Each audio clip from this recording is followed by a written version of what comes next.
Today is a glorious day because we have made it. We have finally made it after weeks of begging, pleading and grovelling to send me to the most competitive parkrun in Sydney. My dreams have finally been answered. But with this privilege, that means I have to deliver on my promise to myself to give a PB attempt a solid shot. I'm undertrained, have a slight niggle, but a promise is a promise and I'm going to give it a red hot go. Plus, after this parkrun, I chat to an absolute icon of the Sydney running community and a fellow YouTuber who has a couple more subscribers than me, so stick around and hear from the GOAT himself. Well everyone, I never thought I'd make it here, but I'm here at Rhodes Parkrun. Thank you so much to Glossy Gloss for the comment last week and sending me here. What a beautiful day it is. I'm keen to go for a PB.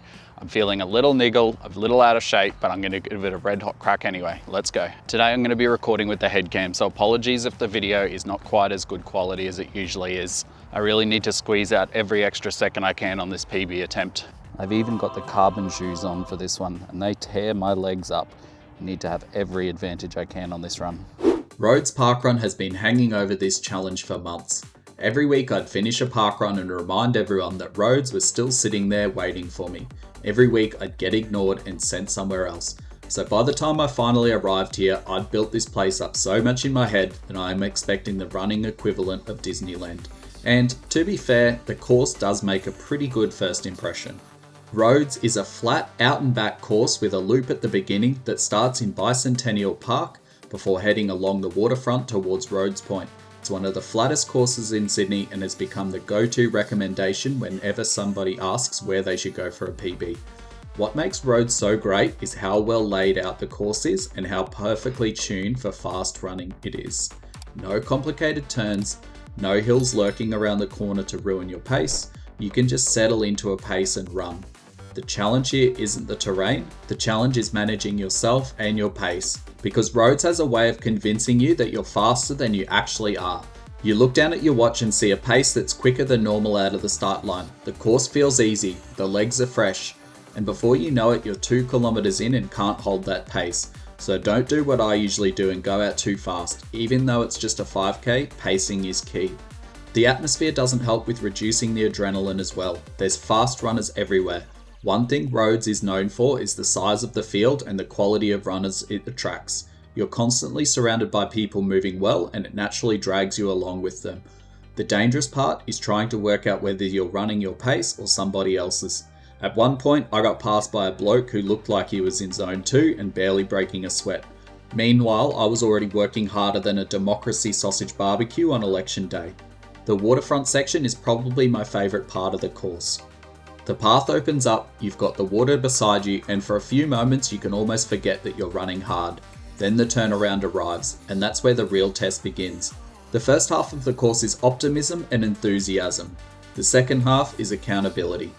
I've come to expect that 5Ks are going to hurt. I actually feel like an all-out 5K is one of the toughest distances. In half marathons and marathons, you have a chance to start below target pace and settle in, but 5k you have to get up to that red line in the first minute or two or the PB is out the window. That last straight to the finish line is all mind games. Every fibre of your being is screaming to stop. A PB depends on if you can hold it on until the finish despite all of those dark thoughts during that period. Every time I come back to Rhodes, that last straight back to the finish line feels longer than the last time I visited.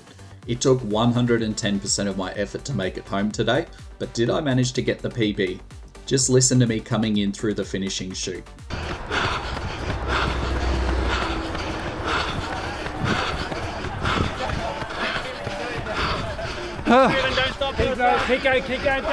I sound like I almost needed the defibrillator, but I am happy to report that I scored a new PB for myself. I really gave it everything on this run and was so happy to come away with my fastest parkrun ever. I had to spend a few minutes standing around pretending I wasn't completely cooked while waiting for my heart rate to come down. Even the run director had to check I was alright. That's the funny thing about Rhodes and other faster parkruns. For months, I've been telling everyone this is going to be my big PB attempt. I built it up as this magical course where all my running problems would disappear the moment I crossed the start line. Turns out, the course can only do so much. You still have to run the thing. And judging by the state I was in after crossing the finish line, I probably found the absolute limit of what my legs were willing to offer this morning. When you're running a course like Wildflower or Cronulla, you expect to suffer. Every hill you know you're going to feel the burn. Rhodes is different. It lures you into a false sense of security. You feel good early. The pace feels comfortable. You look down at your watch and think you have suddenly become a decent runner. Then somewhere around the halfway point, reality catches up with you and reminds you that you are still as average as you were before you started. Still, I can completely understand why people love this parkrun. The atmosphere was fantastic from start to finish. There were runners everywhere, people chasing PBs, tourists ticking another course off their list, and plenty of first-timers giving parkrun a crack for the first time. Despite being one of the biggest parkruns in Sydney, it never felt overly busy. There were over 700 runners today. It feels like the mornings are starting to slowly warm up and the weather was absolutely fantastic. It was the perfect morning for parkrun. Whether you're trying to break 20 minutes, break 30 minutes, or simply make it around the course without walking, there's something motivating about being surrounded by so many people all trying to achieve their own goals. Once I had recovered to a reasonable level, I caught up with Sota to chat about Rhodes Parkrun and his experiences running in both Perth and Sydney. Roll the tape. Thank you so much, Sota, for spending some time with us. You've been in Perth for a while now. Are there any Perth parkruns you think are faster than Rhodes, or do you think Rhodes is the number one in Australia? Well, coincidentally, just 1 week ago, I did a parkrun there where I ran 15:52 and came 6th. Yeah. So there is one pretty quick one, but it's not that deep in terms of how fast people are every week. But in general, it's on par with this in terms of the course, I would say. Amazing. I'll have to check that one up when I'm in Perth. Yeah. I go to a lot of parkruns in Sydney, but I think Rhodes has such a deep field of fast runners. What do you think makes it so competitive here? I think, obviously, the course is very quick, which attracts a lot of people. And I think it's just been here for ages, so people hear about it and then word of mouth. Like, I think a lot of the UNSW runners told me about this, and I've always come to this because I love the course and I love the people here as well. So, yeah. Amazing. What's your strategy for pacing a 5K, and what tips would you give to someone who is looking to get a PB? Yeah, definitely to not go out too quick, and I actually recently made a video on that because I think so passionately about that and I believe in that. And I did that today as well. Started at like maybe 4th or 5th, and I came 2nd in the end, got picked by Stephen, who always beats me. I've only ever beaten him once, but it makes such a big difference in the second half when you're not as cooked, because it's a shock to the system if you go out quick. Yeah, absolutely. And last question, a simple one. Which is the better city to run in, Perth or Sydney?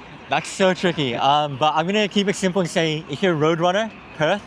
But if you're like a trail runner, ultra marathoner, probably Sydney, because there's more hills and you got the Blue Mountains and everything. But Perth is so flat, and they've got a lot of running paths and bike paths. So it's like a road runner's dream if you want to get like long marathon sessions in, and if you want a lot of fast courses.